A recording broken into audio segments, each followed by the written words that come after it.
Cheers. So this summer I had the opportunity to build play sets all over Michigan. And one of the things I enjoyed about that whole experience is that at the end of the day, after working 12, 13 hours in 90-degree weather, there's usually a lake close by or a creek or a river that I can cool off in. And in August, I was down near Dowagiac and working on a house that was in the Sister Lakes region.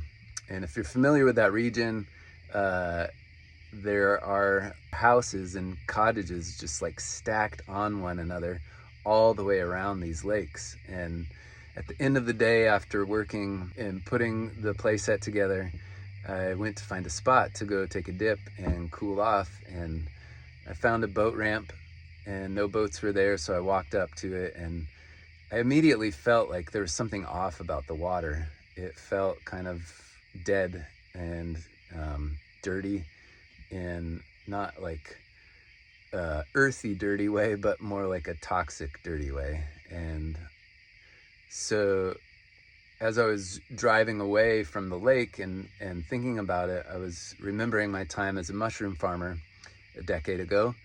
And one of our goals when we were farming mushrooms was to get to the point where we could do mycoremediation. So we were doing more than just growing mushrooms for food, but we were using the mycelium that we were growing in order to remediate soil and to remediate water. And that whole concept kind of came back to me about a week ago when I was thinking about what my next step is with this tiny house that I'm working on. And since I was a kid, I've wanted to build a raft or a floating home of some sort. And so I started concepting an idea to turn this tiny house into a tiny turtle houseboat that uses several different systems to purify the lakes that it's floating on. So the first system would be mycoremediation, and just allowing water from the lake to run through mycelium that's growing in some kind of a substrate. The other method would be some kind of filtration, as well as distillation just from the sun. And the fourth method or system would be using that water ionizer and shooting 5.5 acidic water back into the lake. So a lot of different systems to be put into place, but I'm 80% of the way done with this cabin. I've got a trailer outside that just arrived today. I've got 5 barrels that I can put underneath this little tiny house and get it ready to float. The challenge that I'm facing right now is I just invested all of my money into getting to this point, which is why I've created this Facebook page and why I've created a little fundraiser.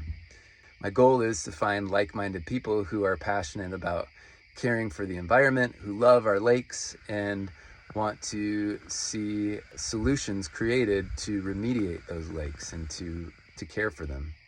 So that's why this is called the Love Your Lakes Mycoremediation Tour. And there's 2 basic sides. There's the science side, which will use Deep Lake, which I'm just a few hundred feet away from right now, as the baseline for doing further tests next spring and summer. But Deep Lake is a secluded lake. It doesn't have a lot of or any agricultural runoff from what I have seen. It's a really healthy, vibrant lake, and there's fishermen that come out on it, but it's not packed with boats and getting a lot of oil and gas contamination. So that's the first element of this tour. The second element is creating a boathouse that people can come and spend 2 to 3 hours on during fall and take in the colors around the lake and really just get a unique experience of fall sitting in a tiny turtle houseboat on a lake. So if you are interested in helping support this vision and want to see this come to life, I would be so happy if you would make a contribution of $5 or $10 or more than that if you can. If you would like to be a sponsor, if you have a business and want to sponsor this mycoremediation tour, there's an option for that. And then there's also the option to rent this tiny house, tiny turtle boat house. It's kind of a mouthful. And spend 2 or 3 hours on it and enjoy fall by just like hanging out and reading a book in the middle of a lake, or drawing or writing, or whatever you feel inspired to do.